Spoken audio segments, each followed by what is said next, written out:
Sector को relief देने के लिए टीयर 1 रिटेलर्स की डेफिनेशन जो कि कवर्ड एरिया की है, इस शर्त को ख़त्म किया जा रहा है। जनाबे वाला, इसी तरह पुरानी और इस्तेमाल शुदा 18 सीसी गाड़ियों तक एशियन मेक गाड़ियों की दरामद पर 2005 में ड्यूटीज और कस्टम्स को कैप कर दिया गया था।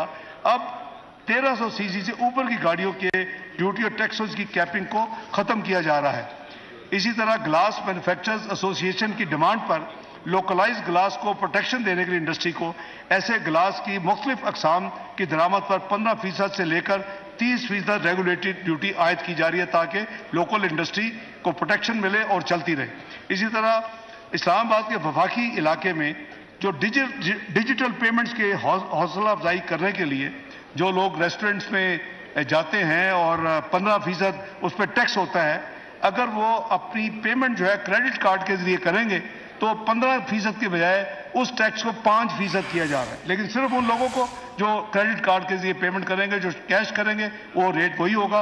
ये बेसिकली डॉक्यूमेंटेशन को प्रमोट करने के लिए ये एक कदम उठाया जा रहा है। जनाब स्पीकर, अब मैं सरकारी मुलाजमीन, पेंशनर्स, फिक्स इनकम अफराद, उनके लिए हुकूमत पाकिस्तान और इस हुकूमत की तरफ से कुछ इक़दाम का ऐलान करने की इजाज़त चाहता हूँ। जनाब स्पीकर, हुकूमत को सरकारी मुलाजमीन की मुश्किलात का एहसास है। अफराद ज़र की वजह से आम लोगों की तरह सरकारी मुलाजमीन की कुव्वत खरीद में भी नुमायाँ कमी वाक़या हुई है।